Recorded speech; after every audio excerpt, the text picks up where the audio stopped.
Itu minta maaf, bahasa kasarnya itu netizen sampah.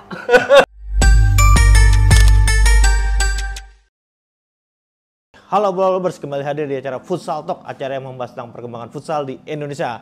Masih bersama saya Dwi Anggoro dan kita kembali kedatangan tamu yang sangat spesial sekali, Bung Andri Irawan atau Bung Pesku. Nah, ini kan Timnas Futsal Indonesia akan berlaga di AFC Futsal Championship 2020 yang walaupun diundur ke 2021 nih Bung Pesku ya. Dan buat kalian nih anak-anak yang baru tahu futsal, inilah pelatih terakhir Timnas Futsal Indonesia yang berlaga di AFC Futsal Championship. Itu tahun 2014 ya. Itu kurang lebih berarti udah 6 tahun lamanya kita absen ya Bung Pesku ya. Udah sangat lama sekali di absen. Nah, walaupun sudah lama absen tapi kita pasti ingin tahu dong sebenarnya apa sih aura di AFC Futsal Championship itu seperti apa? Istilahnya ini kan Piala Asianya futsal itu kan, berarti Bung Pesku yang bahkan Indonesia di futsalnya lebih banyak tampil dibandingkan tim sepak bolanya kan. Nah, kalau dari kacamata Bung Pesku seberapa pentingnya kah sebenarnya event AFC futsal ini? Yang jelas kalau dibilang penting sekali ya. Kalau bicara tentang Eropa kan Piala Eropa, Spanyol dan lain sebagainya. Nah sekarang di Asia ya Iran, Jepang dan lain sebagainya itu sama sebenarnya levelnya dengan Eropa. Kalau bicara tentang kompetisi. Nah sekarang kalau bicara tentang kualitas daripada kompetisi itu sendiri, itu sangat luar biasa dan ini juga merupakan salah satu kualifikasi untuk Piala Dunia. Jadi saya pikir ini penting sekali ya. Harga diri negara dari cabang olahraga kita atau futsalnya itu sendiri juga sangat penting sekali yang jelas. Nah, itu kan istilahnya bisa menandakan bahwa seberapa levelnya sih Indonesia di level Asia berarti dia Bung Pesku. Dan ini yang selalu jadi pertanyaan mungkin ya.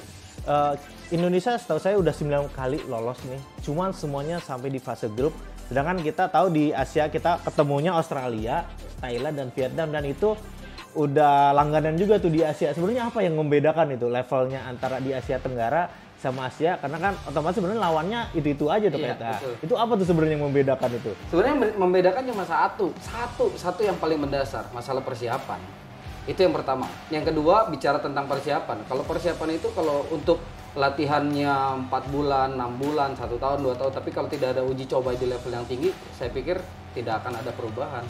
Karena biar bagaimanapun yang namanya persiapan harus ada uji cobanya.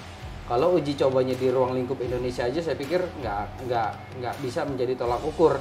Ya artinya harus keluar dari Indonesia atau mengundang tim yang levelnya lebih tinggi. Kalau levelnya lebih tinggi kita lawan tim yang levelnya lebih tinggi, kita bisa belajar di situ bagaimana ditekan, bagaimana keluar dari tekanan, bagaimana mengambil keputusan, bagaimana jalannya proses dari build up, open play, finishing. Terus bagaimana dengan situasi yang benar-benar intensitas tinggi. Levelnya katakanlah di Asia ada Iran dan Jepang itu memang saya pikir bisa jadi tolak ukur kemampuan pemain-pemain kita di sana. Kenapa? Karena Iran, Jepang memang sudah levelnya level dunia. Artinya kita bisa belajar banyak dari negara dua itu. Meskipun kita nggak boleh tutup mata ada Thailand sama Vietnam. Yang jelas persiapan itu lebih penting daripada segalanya untuk menuju ke Piala Asia. Ya. Karena kalau melihat dari peta futsal Asia ya, jarang sekali sebenarnya pemain futsal Asia itu tampil di luar. Kalau di sepak bola kan kalau pemain main di luar negeri itu di Eropa itu kan wah jadi hebat sih. Sedangkan di Asia ini bahkan kayak Jepang mayoritas pemainnya di Liga Jepang ya kan.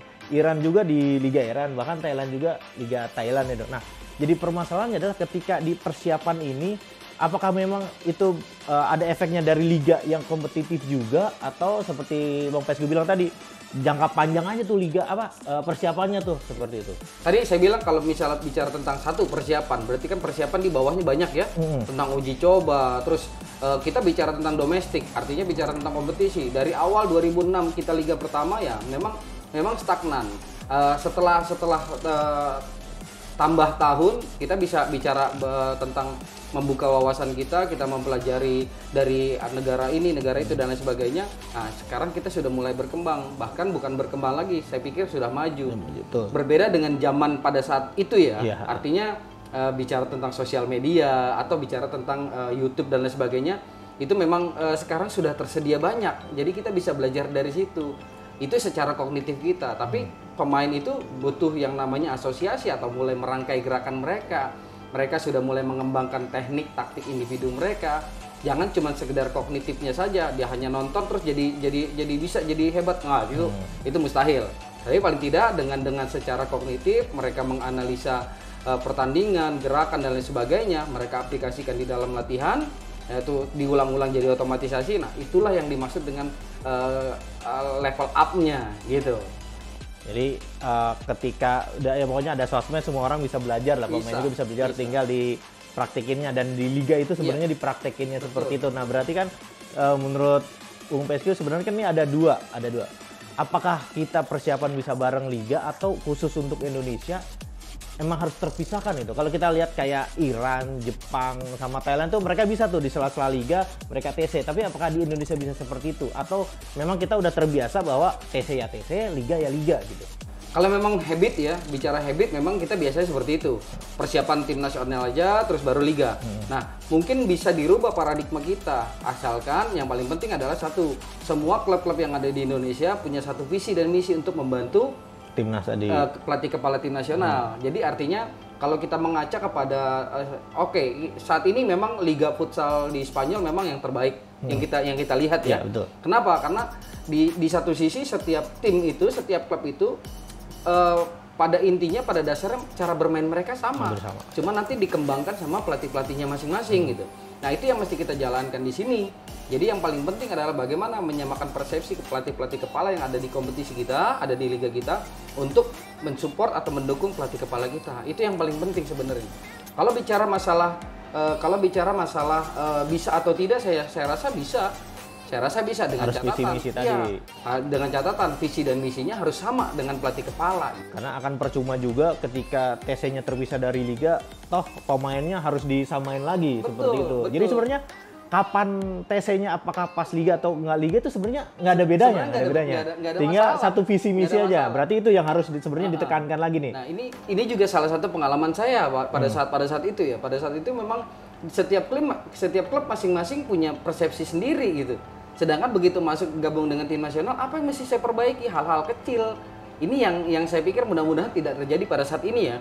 Jadi artinya di klub-klub sekarang sudah mulai berpikir, oh kita harus bermainnya itu memang harus levelnya lebih tinggi lagi. Supaya apa? Supaya nanti nasional kita tetap bisa kita support gitu. Itu permasalahan dan pengalaman yang saya alami. Jadi begitu masuk tim nasional, dia udah harus merubah ada. mindsetnya lagi gitu. Kalau sekarang kan seperti itu kan, merubah mindset lagi sesuai dengan pelatih timnasnya. Jadi diharapkan tuh sekarang tim-tim tuh udah, para pemain tuh udah punya sadar diri lah bahwa kalau di timnas si pemainnya seperti ini, maka di tim juga harus seperti ini gitu. Jadi ketika kita ngadain TC pas ada liga maupun nggak ada liga, nggak ada masalah. Jadi kalau misalkan kita bisa bilang soal persiapan TC-nya panjang, berbenturan dengan liga pun nggak ada masalah berarti kan. Kalau sekarang kan kita ditakutkannya, wah kalau liga jalan susah nih TC nih, ya kan? Betul. Atau nggak misalkan, wah TC jalan nggak bisa nih liga jalan ya. Jadi menurut Bang PSQ, dengan otomatisasi visi dan misi yang sama, maka persiapan panjang bisa terjadi seperti itu. Betul, artinya gini, kalau secara teknis ya, di klub mereka memperbaiki teknik, taktik individu. Meskipun ya dengan strategi bermain mereka punya konsep masing-masing ya. Tapi yang paling penting adalah dasar-dasar daripada teknik, taktik individunya itu memang harus disamakan dengan tim nasional. Jadi nanti begitu dia masuk di tim nasional, pelatih kepala di tim nasional itu berpikir bagaimana bermain dengan grupnya, bagaimana bermain dengan taktik grup, sistem yang mau dijalankan. Itu yang sebenarnya yang terjadi masalah besar di kita sejauh ini. Karena kan kalau kita melihat nih kayak Iran, Jepang, Thailand, mungkin mereka hanya TC full itu 1 bulan sebelum mereka mulai kan. Tapi mereka ada liga. Nah di sela liga biasanya mereka 1 bulan sekali kumpul, mungkin apa 3 hari 5 hari berarti ya Bang PSQ ya. Iya. Dan itu kalau di pikiran kita, wah mepet banget tuh, nggak mungkin tuh bisa. Ternyata mereka lolos Piala Dunia terus kan. Berarti itu yang harus kita rubah mindset kitanya. Betul. Tapi yang paling penting sekali lagi harus bisa menyamakan persepsi semua pelatih-pelatih yang ada di Indonesia ini, klub-klub, terutama klub profesional ya, untuk mengacu kepada pelatih tim nasional kita. Itu yang paling penting sih menurut saya. Nah, jadi kalau menurut Bang PSQ sekarang nih di Indonesia nih, berapa lama sebelumnya butuh TC itu? Kalau yang tadi berjalan sebenarnya kalau masalah waktunya itu masalah tentatif. Tapi memang secara hierarkinya kalau bicara tentang persiapan apa namanya semakin lama semakin bagus persiapan gitu loh. Tapi tergantung lagi kepada isi di dalam kompetisi atau schedule kompetisi di dalam kita. Kalaupun TC, semisal TC aja nggak ada uji coba juga sama aja bohong berarti ya? Ya, betul. Betul. Nah, ini kembali lagi ke TC dan uji coba. Di Indonesia, apakah memang harus keluar negeri atau di Indonesia sebenarnya cukup? Kalau menurut hemat saya selama ini kita harus keluar negeri. Kalau kita levelnya sudah di atas, di Asia itu di atas ya kita ngapain lagi ke luar gitu di kan? dalam negeri. Nah, sekarang kan permasalahan nih kita masih di bawah nih. Nah, kita harus belajar sama orang yang ada di atas gitu loh.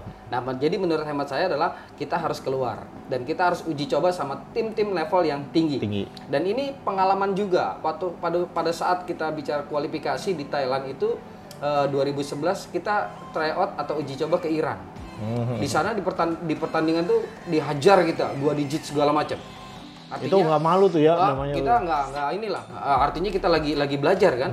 Tapi begitu kita pulang ke Indonesia, kita evaluasi dan lain sebagainya, begitu pra kualifikasi kita nomor 2. Dan itu mayoritas 80% pemain baru di tim nasional.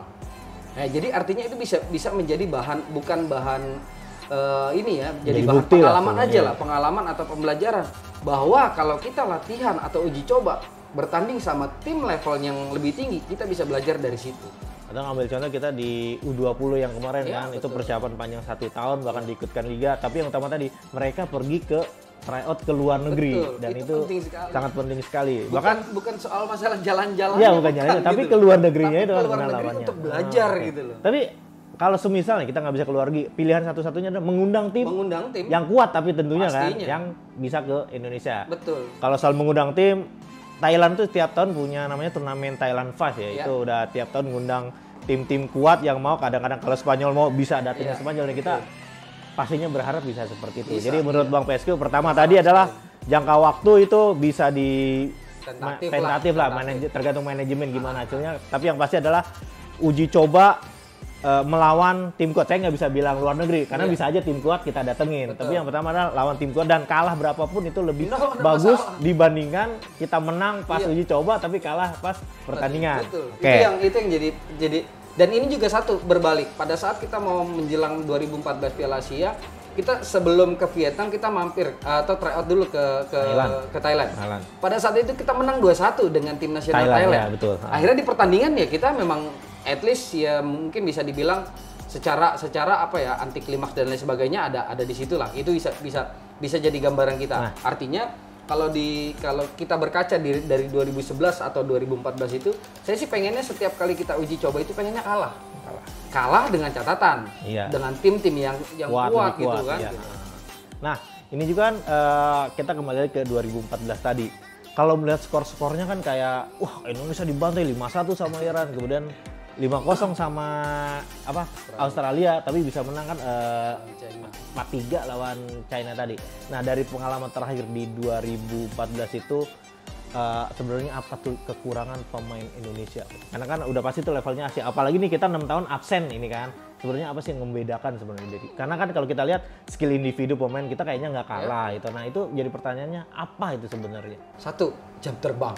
Jam terbang aja. Jam terbang pemain. Memang pada saat 2014 saya pikir itu the best-nya di tim nasional pada saat itu ya. Ya betul. The best-nya lah, rata-rata pemain terbaik yang ada di situ. Yang paling utama adalah bicara tentang jam terbang. Kalau bicara jam terbang, bicara teknis berarti pengambilan keputusan. Kalau bicara masalah skor ya memang saya mengakui memang kita kalah dengan Iran 5-1, dengan Australia 5-0, tapi yang paling penting di situ adalah bagaimana cara bermain mereka itu berkembang. Itu yang mesti jadi catatan penting buat kita. Paling kalau kita kasih catatan lagi, Iran dan Australia toh lolos ke Piala Dunia malah kan. Misalnya 2 grup terbaik dari bersama Indonesia tuh lolos Piala Dunia. Jadi levelnya udah dunia itu. Dan kalau kita mau bicara tentang jokingnya adalah Iran menang 5-1 itu udah kita negara yang Indonesia tuh paling sedikit kebobolannya ketimbang negara lain. Iya, Cina, Australia dan lain-lain. Itu banyak besar gitu kan. Nah, tapi bukan di situnya yang saya lihat. Yang saya lihat adalah bagaimana perkembangan mereka. Nah, akhirnya timbullah pemain-pemain baru. Jadi saya pikir itu tim yang the best di tahun 2014 lah. Tapi memang sekali lagi bicara tentang masalah persiapan dan kita nggak punya banyak waktu untuk uji coba dengan tim-tim yang lebih yang kuat level. lagi. Jadi diharapkan nih untuk timnas buat besok nih, semoga bisa uji coba ke luar negeri. Apalagi Coach Kensuke juga udah hadir nih, persiapan bisa lebih lama lagi. Betul. Ya kan, jadi kita semoga bisa lolos ke Piala Dunia Futsal. Tapi untuk ini satu pertanyaan terakhir nih, bagaimana peluang Indonesia sebenarnya? Kalau kita melihat dari sisi jadwal atau schedule di 2021 di bulan Maret, saya optimis lah 80-90% bisa lolos lah. Kalau 100% saya jadi Tuhan kan. Iya betul. 80-90%, ya, 80-90% insya Allah bisa. Yang paling penting adalah mulai dari sekarang sampai di bulan Maret TC ini tetap berjalan. TC berjalan. Kalau bisa tadi seperti Bung Pesko bilang kan, lawan dengan tim yang kuat lah. Betul. Seperti itu. Kalau mau dibantai nggak apa-apa, yang penting ada ilmunya didapat. Nggak masalah. Kalau ada netizen yang bilang, wah tim nasional kalah, dicoba, biarin aja. Itu minta maaf, bahasa kasarnya itu netizen sampah.